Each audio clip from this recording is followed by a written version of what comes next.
আল্লাহ রব্বুল আলামিনের যে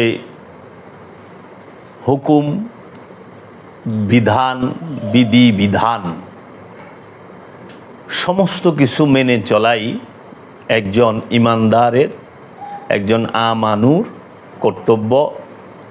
এবং আল্লাহ রব্বুল আলামিনের হুকুম এবং বিধানের উপরে জীবন পরিচালনা করাই হচ্ছে আমাদের মূল লক্ষ্য এবং উদ্দেশ্য।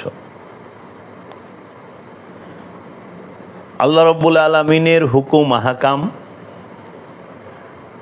এবং বিধানকে পরিপূর্ণরূপে পালন করা, যেরকম সালাত, সিয়াম, হজ, কুরবানি, সালাত, যাকাত, সিয়াম, হজ, কুরবানি এবং আমলে সালেহা, এবং সবচেয়ে বড় যে বিষয় সেটি হলো আল্লাহ এবং আল্লাহর রসুলের আনুগত্য করা। আপনার সর্বপ্রথম আপনাকে ঈমান আনতে হবে রসুলের উপরে, এবং রসুল যে যে বিষয়গুলোর সম্পর্কে ঈমান আনতে বলেছেন, আল্লাহ রব্বুল আলামিন যে যে বিষয়গুলোর উপর ঈমান আনতে বলেছেন, সবগুলো বিষয়ের উপর ঈমান এনে আপনাকে রসুল এবং রসুলের যিনি রব আল্লাহ রব্বুল আলামিন তাহার অনুসরণ করতে হবে, আনুগত্য করতে হবে, ইত্তেবা করতে হবে। রসুলের অনুসরণ করা, রসুলের ইত্তেবা করা, রসুলের নিসবত, রসুলের সোহবত, রসুলের আতাআত, এই বিষয়গুলোকে আগে প্রাধান্য দিতে হবে। অনেকে আছেন সালাত করেন, যাকাত দেন, সিয়াম পালন করেন, হজ করেন, কুরবানি করেন, কিন্তু রসুলের আতাআত, ইত্তেবা করেন না, রসুলের আনুগত্য করেন না। কোরআনে অসংখ্য আয়াত আছে। আমি রসুল সম্পর্কে যে আলোচনা করেছি, রসুলের আনুগত্য সম্পর্কে যে আলোচনা করেছি, সেই ভিডিওগুলো দেখলে আপনারা বুঝতে পারবেন আমি কোরআন থেকে দলিল দিয়ে বলেছি যে আল্লাহ রব্বুল আলামিন সালাত, সিয়াম, হজ, কুরবানি সব কিছুর পালনের পাশাপাশি রসুলের আতাআত, রসুলের ইত্তেবা, রসুলের অনুসরণ, রসুলের আনুগত্য করতে বলেছেন। তাই এই রসুলের আনুগত্য আপনাকে অবশ্যই করতে হবে। রসুলের আনুগত্য না করে কেহই পরিপূর্ণ ইমানদার তথা মুমিনে পরিণত হতে পারবে না। আজকের যে বিষয়টি সেটি হচ্ছে কুরবানি। কুরবানি সম্পর্কে রব্বুল আলামিন সূরা হজের ৩৭ নম্বর আয়াতে স্পষ্টভাবে কুরবানির মূল দর্শনটিকে তুলে ধরেছেন। আল্লাহ রব্বুল আলামিন বলেছেন, বিসমিল্লাহির রহমানির রহিম,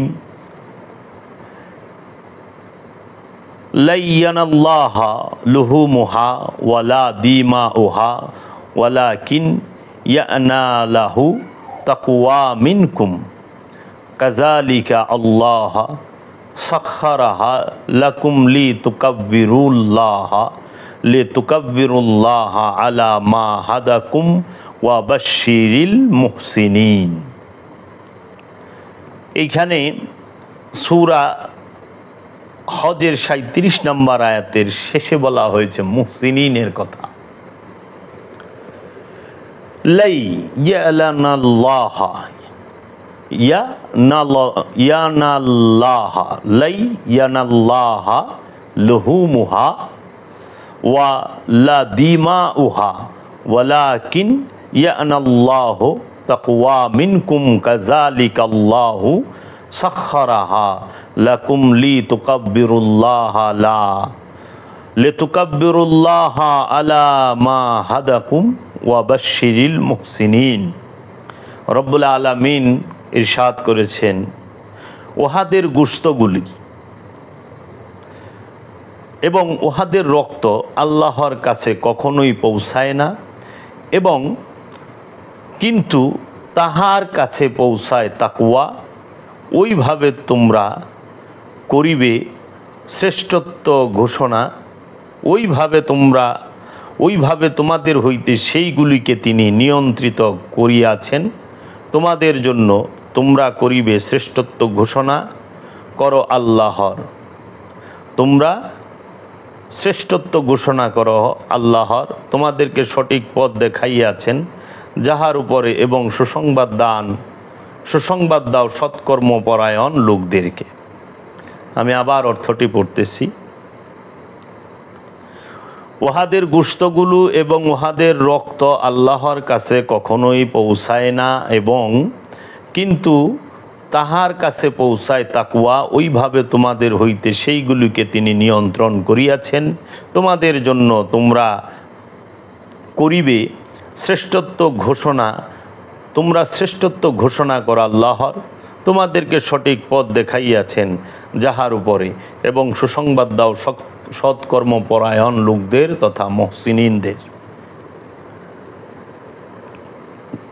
সুপ্রিয় শ্রোতা মণ্ডলী, আপনারা একটু খেয়াল করেন, এখানে বলা হচ্ছে যে পশুর জবে অথবা কুরবানির পশুর রক্ত, মাংস, হাড্ডি, চামড়া এবং অস্থি মজ্জা কিছুই আল্লাহর দরবারে পৌঁছায় না। আল্লাহর দরবারে পৌঁছায় শুধু যে ব্যক্তি কুরবানি করেন সেই ব্যক্তির মনের তাকওয়া। তাকওয়া কি? খোদা ভীরুতা।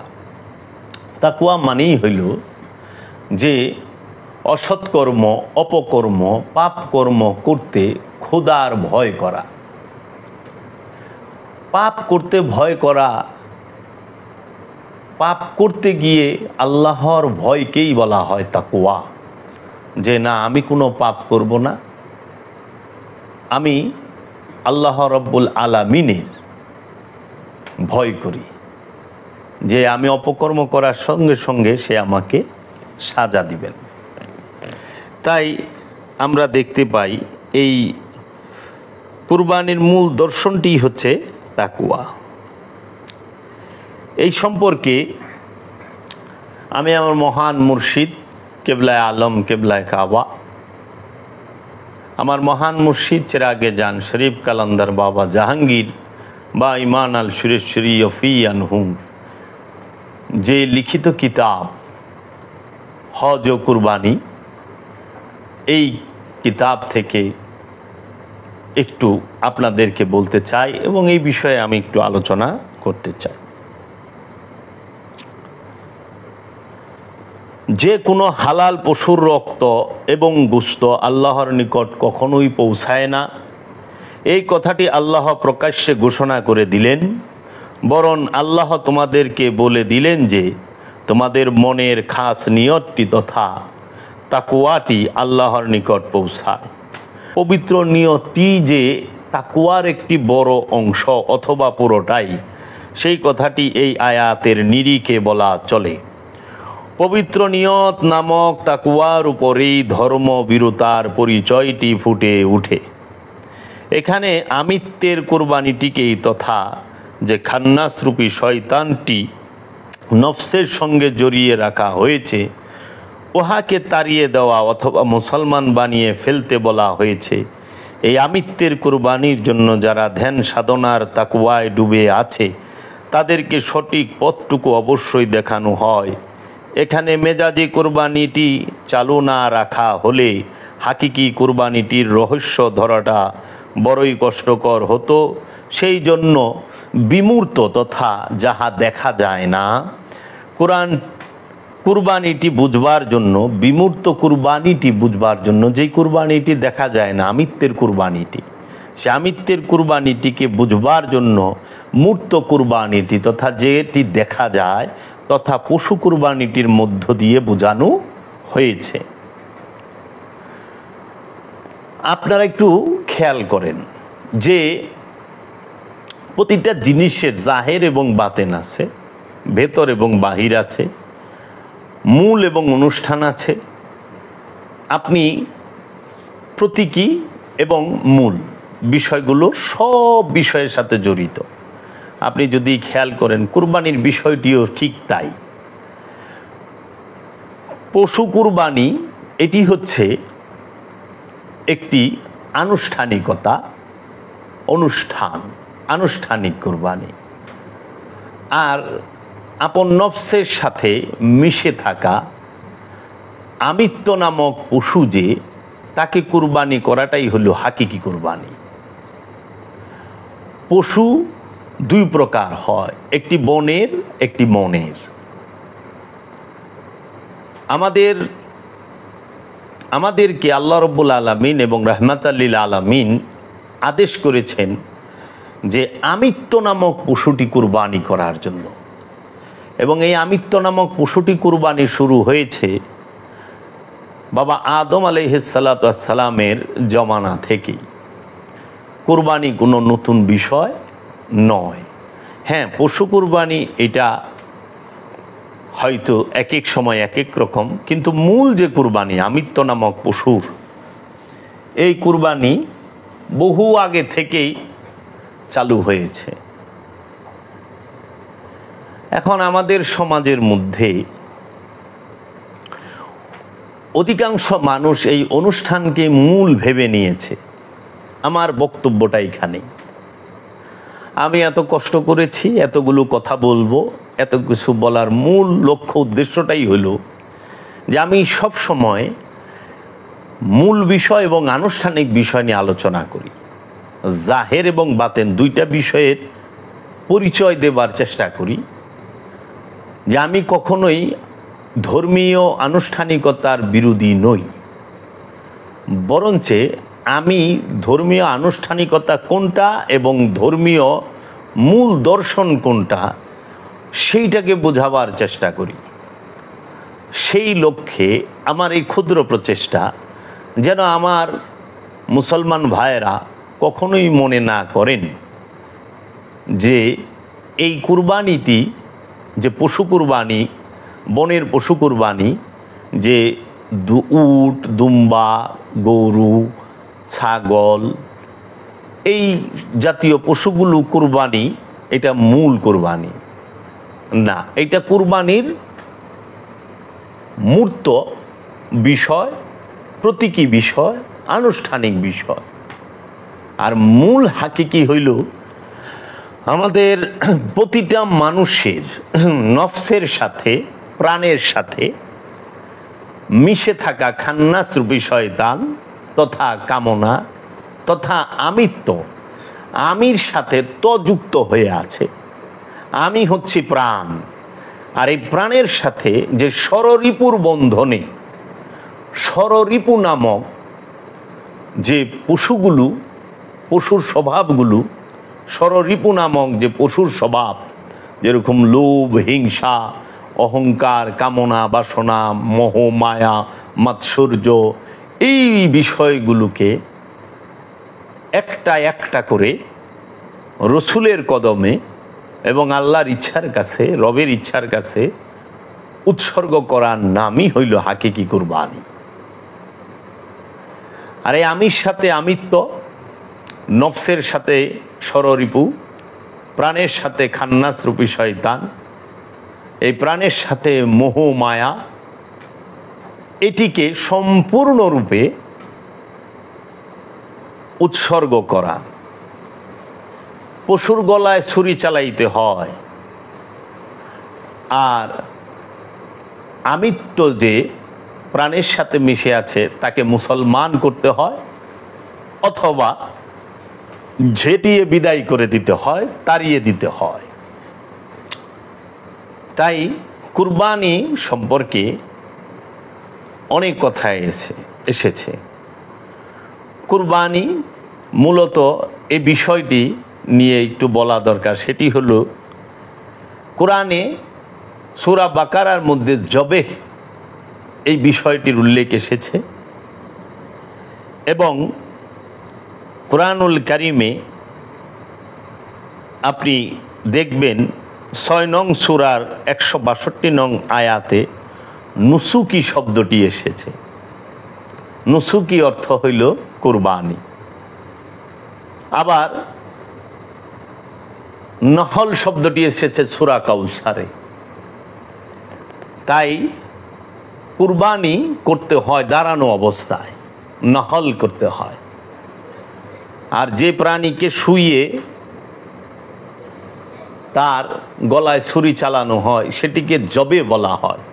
জবে করতে হয় শোয়া, আর কুরবানি করতে হয় দাঁড়াইয়া, নহল করতে হয় দাঁড়াইয়া। তাই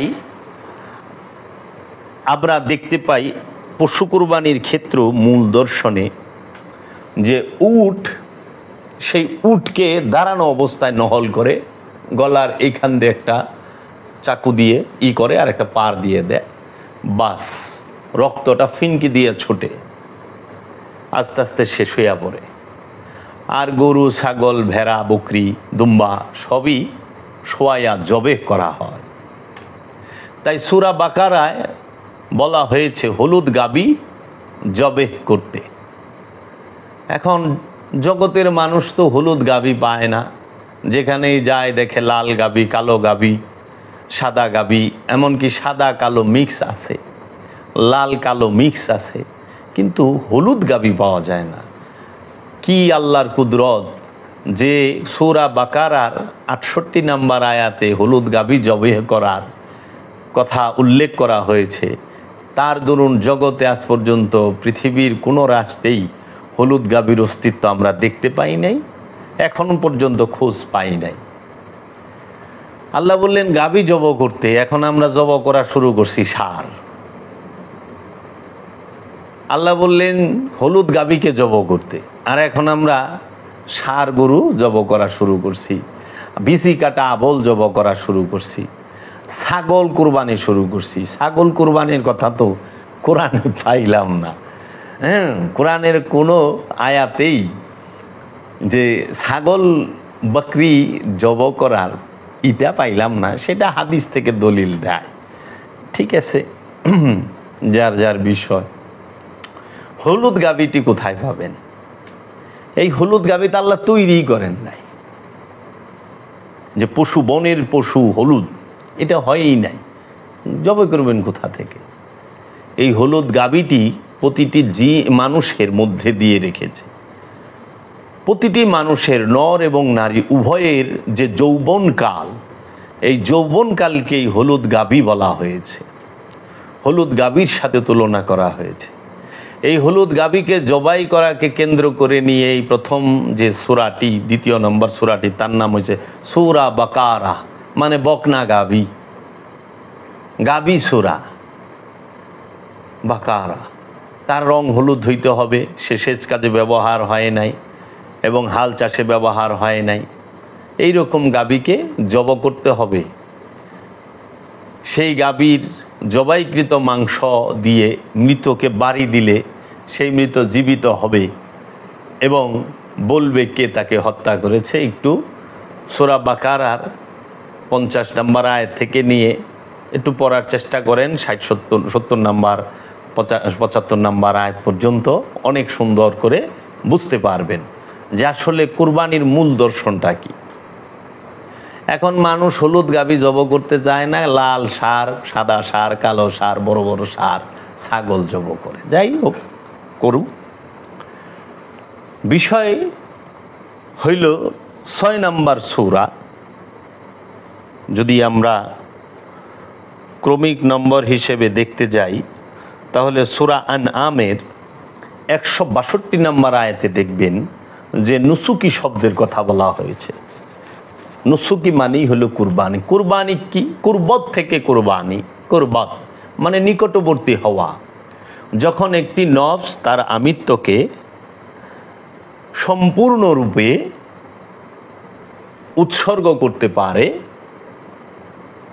মুসলমান করতে পারে, কুরবানি করতে পারে, তখন সে কুরবত মানে খোদার, আল্লাহর নিকটবর্তী হয়ে যায়, রসুলের নিকটবর্তী হয়ে যায়। কুরবানি করা মাত্রই সে রসুল এবং রবের নিকটবর্তী হয়ে যাবে, কুরবত হাসিল করবে। এই কুরবত থেকেই কুরবানি। এখন আমরা দেখতে পাই নাহাল বলা হয়েছে, যে ইন্না আতাইনা কাল কৌসার ফাসাল্লি লি রব্বিকা ওয়ান্নাহার, ইন্না আতাইনা কাল কৌসার, হে আমার হাবিব নিশ্চয় আমরা আপনাকে আতা করেছি, দান করেছি হাউজে কৌসার। ফাসাল্লি, ফা সুতরাং সাল্লি সংযোগ যোগাযোগ করুন, লে জন্যে, রব্বিকা আপনার রবের, আপনার রবের জন্য আপনি সংযোগ যোগাযোগ করেন। ওয়ান্নাহার এবং দাঁড়ানো অবস্থায় কুরবানি করে দেন, দাঁড়ানো অবস্থায় কুরবানি করেন। দাঁড়ানো অবস্থায় যে কুরবানি করেন সেই কুরবানিটি কি? দাঁড়ানো অবস্থায় কুরবানি মহানবী মুহাম্মদ মুস্তাফা আহমদ মুস্তাফা সাল্লাল্লাহু আলাইহি ওয়াসাল্লাম করেছেন তার নূরের আওলাদকে, তার নূরের আওলাদ মৌলা হুসাইন, ইমামে হুসাইন, শহীদ আজম ইমামে হুসাইন আলাইহিস সালাতু ওয়াস সালামকে মহানবী কুরবানি করেছেন তার নূরের আওলাদ শহীদ আজম ইমামে হুসাইন আলাইহিস সালাতু ওয়াস সালামকে দাঁড়ানো অবস্থায়। আর মাওলা হুসাইন তিনি তার সকল আওলাদকে, সন্তানকে, বংশকে দাঁড়ানো অবস্থায় কুরবানি করেছেন।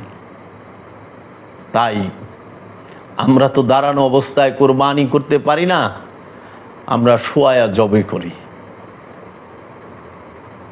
ইব্রাহিম আলাইহিস সালাতু ওয়াস সালাম তিনি তার নিজের আওলাদকে কুরবানি করেছিলেন, কুরবানি করতে নিয়েছিলেন মিনায়, মিনায় কুরবানি করতে নিয়েছিলেন। ইব্রাহিম আলাইহিস সালাম তার আদরের ছেলেকে, তার থেকেও বড় পরিচয় হচ্ছেন ইব্রাহিম আলাইহিস সালাতু ওয়াস সালাম তিনি আল্লাহর নবী, ইব্রাহিম আলাইহিস সালাম তিনি আল্লাহর রসুল, তিনি আল্লাহর বান্দা, সলেহিনদের মধ্যে অন্যতম। ঠিক ইসমাইল আলাইহিস সালামও তাই, তিনিও ইসমাইল আলাইহিস সালাম নবী আল্লাহর, এবং ইসমাইল আলাইহিস সালাম আল্লাহর রসুল, ইসমাইল আলাইহিস সালাম আল্লাহর বান্দা এবং সলেহিনদের মধ্যে অন্যতম। এক নবী আরেক নবীকে কুরবানি করতে যায়, নবীর কুরবানির কি প্রয়োজন বলুন তো? কুরবানি তো করবে যে নফস খান্নাস রূপী শয়তান যুক্ত সেই, আর পয়গম্বর যিনি, নবী যিনি, তিনি কেন কুরবানি করেন?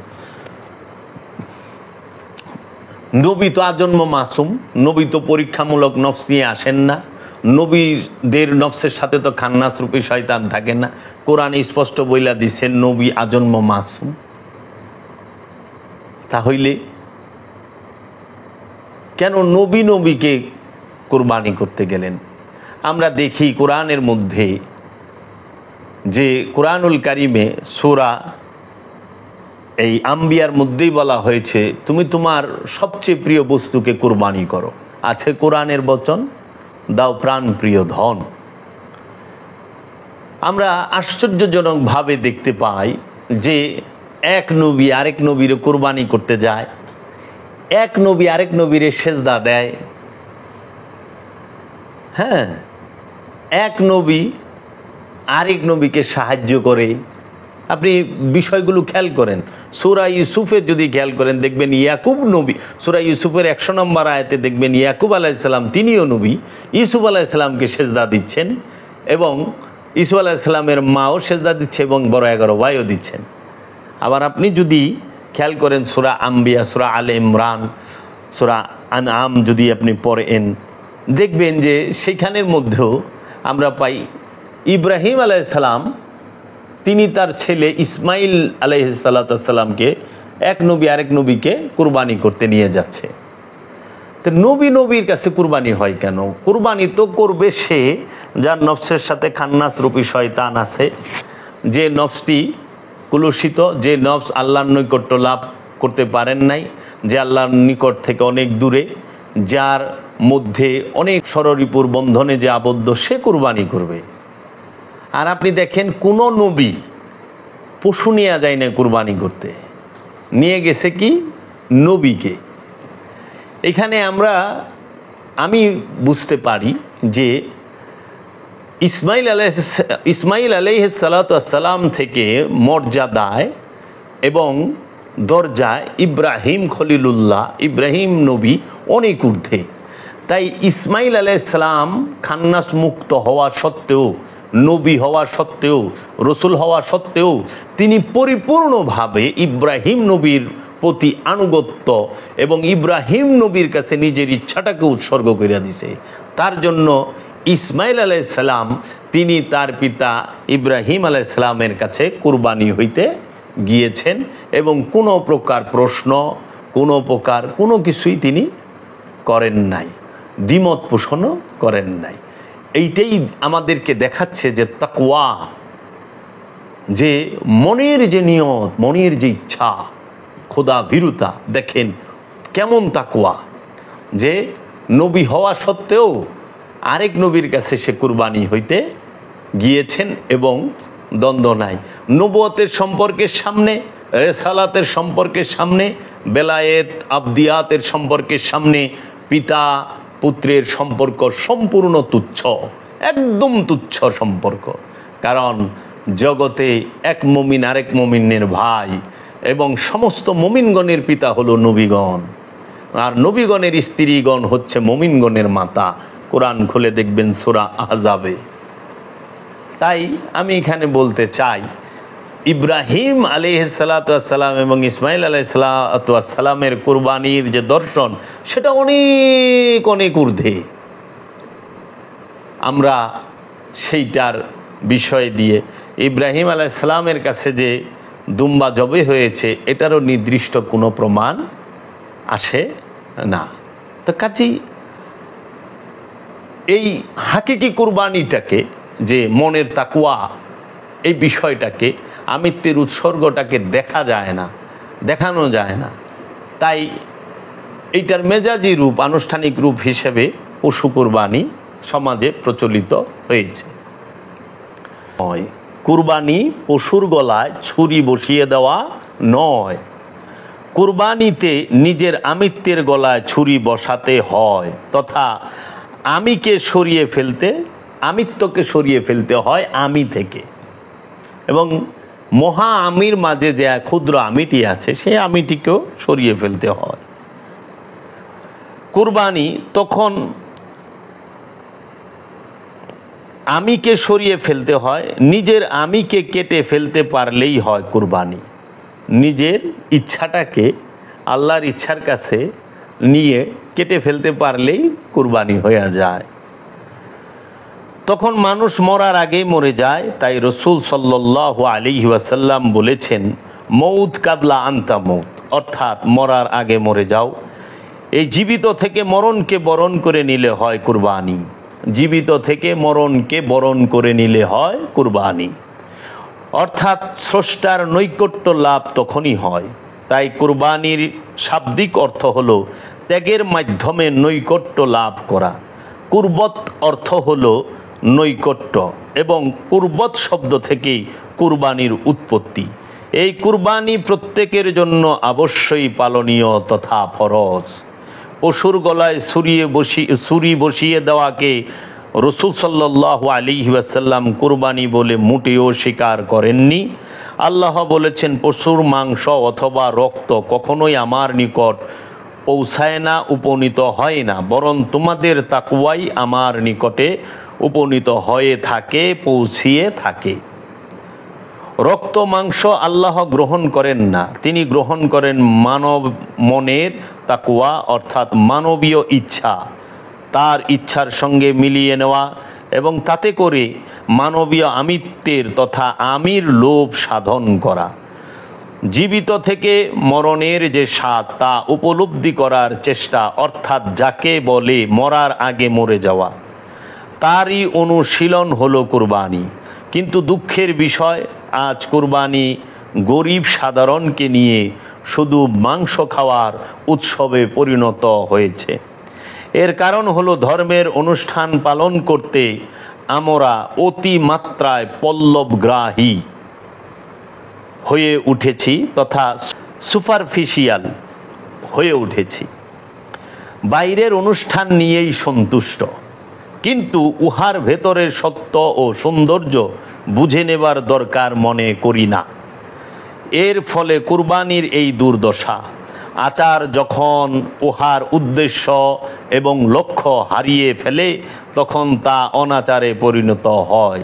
কোরবানিও ঠিক সেই অবস্থাতেই এসে দাঁড়িয়েছে, কোরবানিটিও ঠিক সেই অবস্থায় এসে দাঁড়িয়েছে।